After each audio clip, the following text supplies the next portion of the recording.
Instead of bringing celebration, it only causes division. This and more on the Manitoba Freethinker Podcast.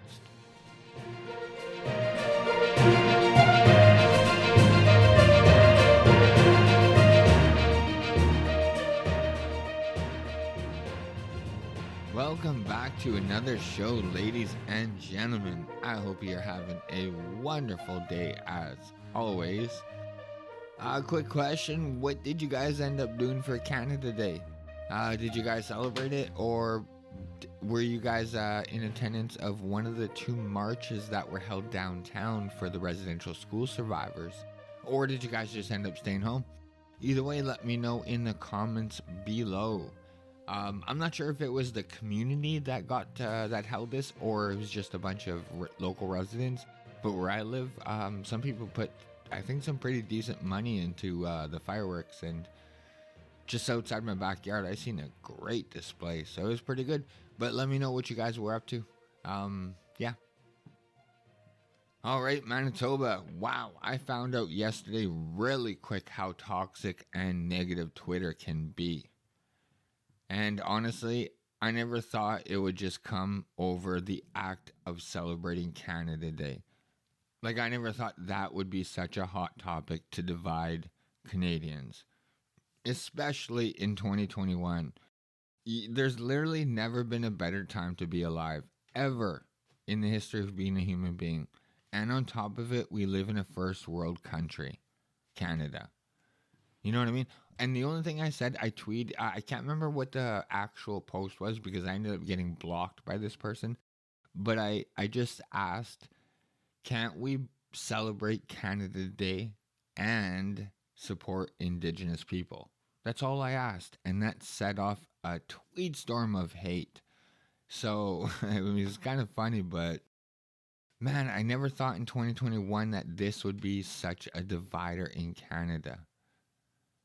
You know what I mean? Think of all your past Canada Days, like with your friends and family.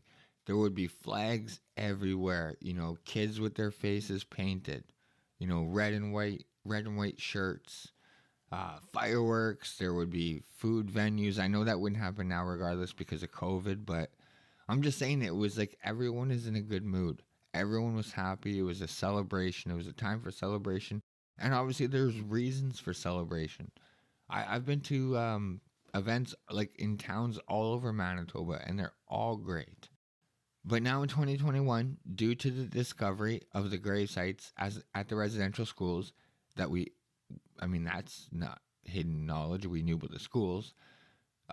We either have to choose to support the indigenous population, or we could choose to celebrate Canada, as if it's a one or the other. And they literally came up with this like 2 days before Canada Day.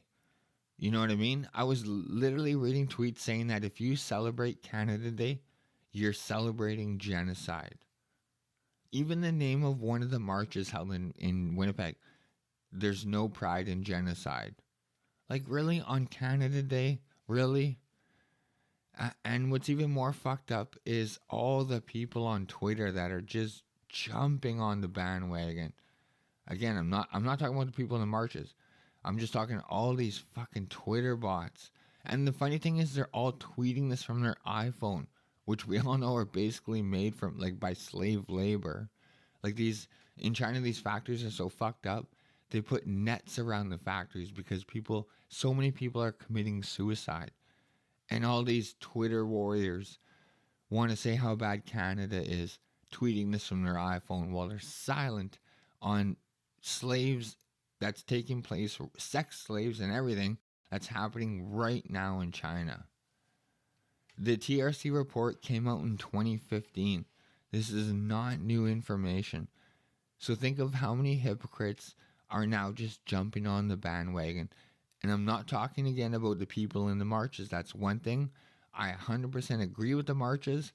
I just don't agree that they're doing it on Canada Day, because our country is definitely worth celebrating.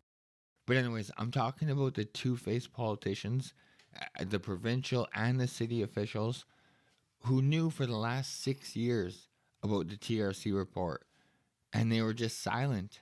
And now, because this topic is gaining so much heat and so much popularity, they're jumping on the bandwagon, and they hate Canada too, and they want us to make a choice. Like, it's so fake, it's so obvious. And now even like CEOs are getting involved. The CEO of the Manitoba Museum, and in case you're wondering if you're my age or older, you would know that as the Manitoba Museum of Man and Nature, but apparently that's hate speech, so they changed the name to the Manitoba Museum. But she's now getting involved and saying, well, I'll read you the quote. Here's a quote. Quote, "This is a very small gesture in this moment in time to acknowledge that celebration is inappropriate. It's understanding that we may not be directly at fault, but we have a tremendous responsibility, and action needs to lead to a full systematic change." So she went on to say that Canada Day this year is to learn and reflect instead of celebrating what is called a grossly inaccurate and incomplete story of Canada. So it's like, make up your mind. It obviously is a grossly inaccurate and incomplete story. So why would you not celebrate what Canada truly is, and also support the indigenous population or indigenous people with with the TRC report and with the findings and what the callings are asking for? Do you know what I mean? Like, but no, she just bows down to the loud minority and says, "Oh, we as a museum, we're shutting down." Because normally they would highlight different aspects of Manitoba in celebration of Canada, but not this year. It's fucking insane. I think 100% of Canadians, pretty fucking close anyways, were horrified at the discoveries of the grave sites. But our media is just reporting it fucked up. I just got to be clear, it's not like a mass murder site. Okay? So, first of all, they weren't murdered, and most of I believe these sites are actual individual grave sites. It's not a mass grave. But most of these kids died from like tuberculosis and stuff, and they were definitely mistreated. I did a whole show on that, and I agree that these residential schools were horrible, and these were crimes that were committed for sure. But it was kidnapping and fuck, and but the way the media is portraying it to get people riled up is it as if it's like a equivalent to like a mass murder grave site. Everyone would have been on the same side.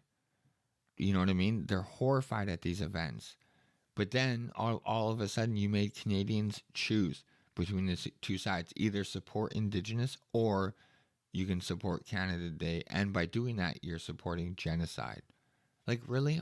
Like, when millions of Canadians have so much to be thankful for, millions of immigrant Canadians have so much to be thankful for, hundreds of thousands, I don't know, maybe millions of Canadians died just for Canada to be free and what Canada is. Like, it seems pretty disrespectful to our Canadian Armed Forces for like politicians and CEOs to just jump on this bandwagon. Again, not the people in the marches, I get that, but the people like our state official, our provincial and city officials. Such a slap in the face to our armed forces who have fought and died for this country. So, like, I don't know. Honestly, I feel for our younger generation though, because think about the kids, like with all the COVID lockdowns and them out of school and stuck at home, especially when they're young. Like, think of your childhood when they're supposed to be just kids and enjoying their youth. Sorry, this would have just been a great opportunity for the lockdowns are loosening up for everyone to come and celebrate Canada, celebrate with your friends and family, all Canadians, and go watch fireworks and celebrate what Canada is in 2021. You know what I mean? Like, how big of a morale booster that would have been, especially for our youth, when there's article after article after article about depression and you know what I mean? Like, I'm reading on Twitter parents telling their kids almost like as if they're punishing their kids that we're not celebrating Canada Day because of the past. Like, talk about being a hypocrite. These, especially like millennial parents, they enjoyed fireworks their whole life and grew up and had such good memories, I'm sure. And now they're going to take it out on their kids by trying to take the moral high ground. They're such hypocrites. Everyone, the media, they just wanted us so scared with COVID. And now that that's changing, now we got to be sad and depressed. You know what I mean? And guilty. The media loves us to feel guilty. All the politicians and our broken media, they were so against church services, and I'm including drive-in services. They were so against drive-in services. They were against businesses being open. They were against any sort of gathering or rally that was for the rights, for our rights and freedoms. But when thousands gather for these two marches, they're silent. You know what I mean? It fits their narrative, so they're silent on the fact that there's a shitload more than 25 people gathering. The Manitoba government was warning Manitobans 3 days prior to the first that enforcement is going to be out and we have to respect the restrictions in order to keep COVID-19 numbers down. Like, they were talking about that on Tuesday, I believe it was, when they released the enforcement numbers. I bet not one ticket will be issued in regards to gathering in the two marches. Our media is not fucking calling for it. Every time there was a rally that didn't fit their narrative, like, that's all you would see, article after article after article, and in every news conference, question after question after question. Why aren't you enforcing it? Why aren't you ticketing them? Increase the fines. Mayor Bowman wanted what happened to Mayor Bowman's $100,000 super fines for event organizers? You know what I mean? But this fits their narrative, so they're silent on it. Just like the American media are. Not only are they silent on it, they pick and choose when to be mad. They don't just follow the law. They're now defending vandalism. There's tweets on Twitter from like our media, our Manitoba media, condemning Manitobans for being outrageous and mad that the two statues got toppled. He's implying that they're being more mad about statues being toppled as opposed to 1,100 residential students being killed or dying. Not killed, sorry. You know what I mean? Like this is our media. They just pick and choose. He's supporting vandalism, and there's nothing about the gathering sizes. He doesn't care. It seems like the only one that's actually upset about this is Premier Brian Pallister, and he's not really, coming out that hard against it. He released a statement on July 2nd. It states, statement from Premier Brian Pallister on the July 1st vandalism at the Legislative Building. The actions by individuals to vandalize public property at the Manitoba Legislative Building July 1st are unacceptable. They are a major setback for those who are working towards real reconciliation and do nothing to advance this important goal. Those who commit acts of violence will be pursued actively in the courts. All leaders in Manitoba must strongly condemn acts of violence and vandalism, and at the same time, we must come together to meaningfully advance reconciliation. So, I mean, some of the other leaders in Manitoba, like the First Nation leaders, they're not coming out. They're condemning it, but they're, softballing it. They're just saying that they understand at why it was done. So, I don't. Like, you can't just commit a crime because you're upset or in pain. Everyone should be strongly condemning this. Everyone. Pallister is right in that aspect. But in regards to I'll read to you the article about toppling of the statues. Winnipeg police were there. They watched it happen, just so you know. But the Winnipeg police chief, Danny Smith, says officers are investigating after two statues of the Queen on the grounds of Manitoba legislator were pulled down on Thursday during a walk to remember Indigenous children who died at the residential schools. Smith said that the rally was largely peaceful and the vast majority of those in the crowd weren't involved. Quote, I'm disappointed. I know the intent of the organizers involved was to have a peaceful demonstration, a show of solidarity for the lost children of the residential schools. I don't think anyone expected this to occur, end quote. Well, I'm just going to state that if he's our chief of police and he didn't expect this to occur, he might want to rethink his job. It's kind of doesn't take a brain surgeon to figure out something's going to happen. So the prominent Queen Victoria statue and a smaller statue of Queen Elizabeth were pulled down at the end of Every Child Matters walk on July 1. On Friday, it was discovered that the Queen Victoria's statue had further been vandalized with its head removed and thrown in the Assiniboine River. The Walk on Canada Day was held to protest the country's treatment of Indigenous people under the colonial system, and in particular the system that forced children to leave their families and attend residential schools where abuse was common and many died. Police didn't intervene when the statues were being toppled by a small group of people so as not to incite the crowd. Like, this is fucking mind-blowing to me. Quote, whenever you have a gathering crowd of more than 1,000 people, it's a delicate situation. It's a judgment call based on what's happening. There was no violence going on against other people, end quote. Quote, it's a judgment call I support, end quote. So, like, while, again, I'll point out, while they're going after pastors and influencers and arresting Maxime Bernier, the leader of the PPC party, actual people are committing actual crimes, and our police are making a judgment call to not do anything. Oh, like, I mean, they're still gonna do stuff. They're gonna use like video surveillance footage. It goes on to say, and they will investigate it. But they could have just ended it right there. But they said they didn't want to incite further violence. They didn't want the negative media footage, is what they didn't want to do. And then they would have been lumped in and called racist. That would have been the first thing the media would have went and attacked them and said they were being racist. So, and it goes on to talk about a 51-year-old man was arrested, but not in connection with the toppling of the statue.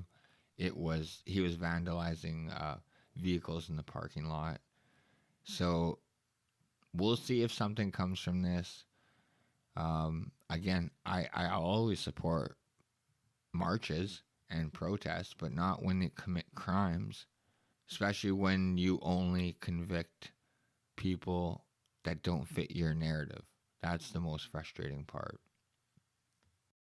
So, ladies and gentlemen, all this on Canada Day, I mean, I don't know, I'm kind of disappointed.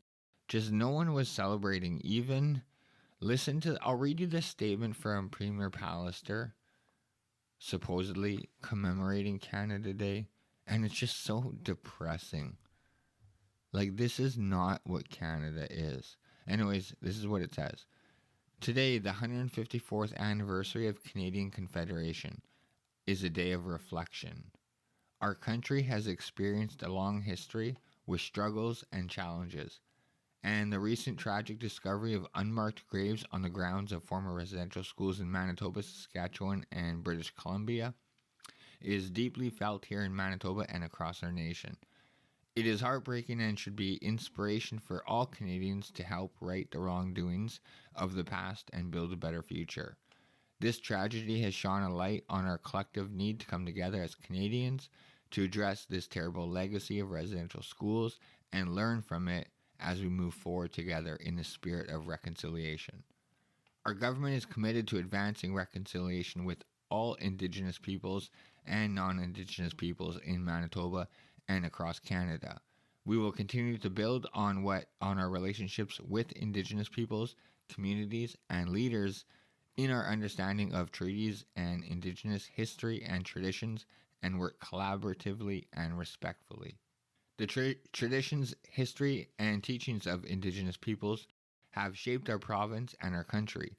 We continue to learn and grow as a province, and we recognize the foundational contributions that First Nations, Métis, and Inuit people have made and continue to make to the social fabric of Manitoba and Canada.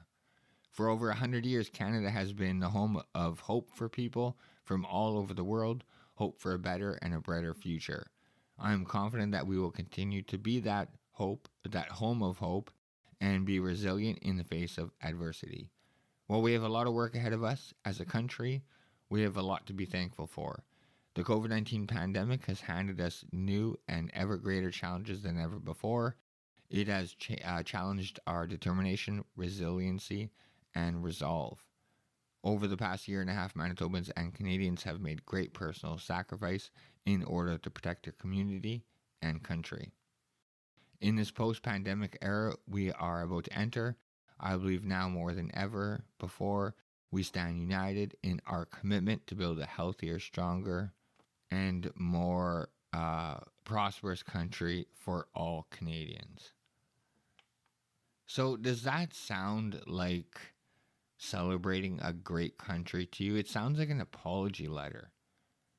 And this could have been issued any day. And then you could have came out with a letter that actually celebrated Canada and maybe, talked about the good things Canadians have done for Canada and the world. But it's, again, all just negative. Everything is negative. It's so depressing. But let me know what you guys did, because, if you guys hung out with your friends and family, then you could have, made your own narrative and you could have celebrated Canada in your own way. You know what? As kind of like, when you get on these Twitter battles, you kind of start like getting pissed off or whatever. And I was like, fuck, these people are unreal. And then I just shut off Twitter and it all goes away. And then, Canada is good again. Life is great.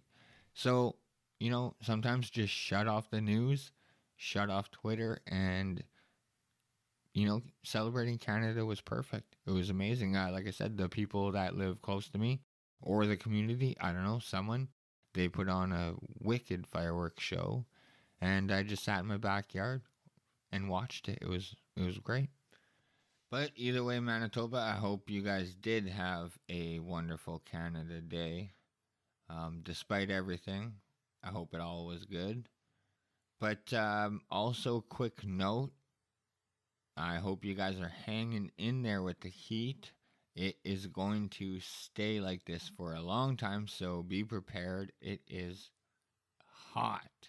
It's going to stay like in the high 20s, low 30s, up until like midnight, I believe. So be prepared, Manitoba. This heat wave, I think they're calling it a heat dome, is going to be here, I believe, for like a week. So, be prepared and stay safe. But that is going to do it for today's show, Manitoba. Thank you so much for tuning in once again. Like, share, subscribe, do all that good stuff that helps the show. If you want to follow me, you can follow me on Twitter at mbfreethinker. You can go to the website mbfreethinker.wordpress.com. I'm on Facebook, Manitoba Freethinker, and I'm on YouTube, Manitoba Freethinker, and I'm on most podcast platforms. So yeah, if you enjoyed it, like, share, subscribe, please. Thank you so much. We're growing slowly. I'm having a lot of fun. But thanks a lot. I'll catch you guys in the next one. Bye.